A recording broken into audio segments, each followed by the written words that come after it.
Faut comprendre comment l'argent fonctionne tout court pour comprendre l'intérêt des crypto-monnaies. En vrai, c'est vraiment intéressant. Pour la faire très simple, à l'heure actuelle, quand un gouvernement a besoin, il peut émettre de la monnaie. Et ce qui se passe, c'est que du coup, les billets qui sont déjà en circulation, ils perdent de la valeur, puisqu'il y en a plus. Ça s'appelle l'inflation. C'est pour ça qu'on est de plus en plus pauvre dans la France de Macron. La crypto-monnaie, ça fonctionne très différemment, parce que déjà, elle est indépendante des gouvernements. En gros, pour certifier une crypto-monnaie, faire très simple, il y a quelque chose qu'on appelle la blockchain. C'est une chaîne de plein de gens qui voient tous les échanges de monnaie qu'il y a et peuvent certifier que l'échange a bien eu lieu, que la monnaie est réelle. Et donc, un gouvernement ne peut pas imprimer de la crypto-monnaie. C'est une monnaie digitale qui n'est pas contrôlée par qui que ce soit. Donc oui, ça répond à un certain nombre de problèmes qu'on a avec d'autres monnaies à l'heure actuelle. Mais il faut être conscient que ça ne fonctionne pas comme l'euro ou le dollar. Tu peux pas acheter une voiture en crypto-monnaie. Quoique, il y a eu des tests, mais c'est anecdotique. À l'heure actuelle, tu peux pas acheter ton pain le dimanche en crypto-monnaie. Donc même si ça s'appelle crypto-monnaie, en fait, faut plus le voir comme un actif. Un truc qui te permet de placer...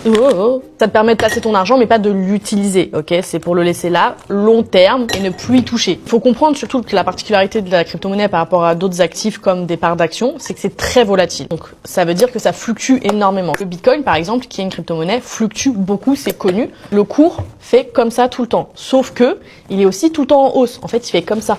Donc, sur un placement long terme, dans un portefeuille diversifié, bah pourquoi pas. Mais par contre, faire du trading alors que t'as pas de notion du truc, c'est une très mauvaise idée. C'est les crypto-monnaies, la bourse, c'est pas le casino, d'accord? Faites attention, renseignez-vous avant. C'est pas forcément le meilleur premier placement si vous y connaissez rien du tout, mais c'est intéressant de regarder quand même sur le long terme.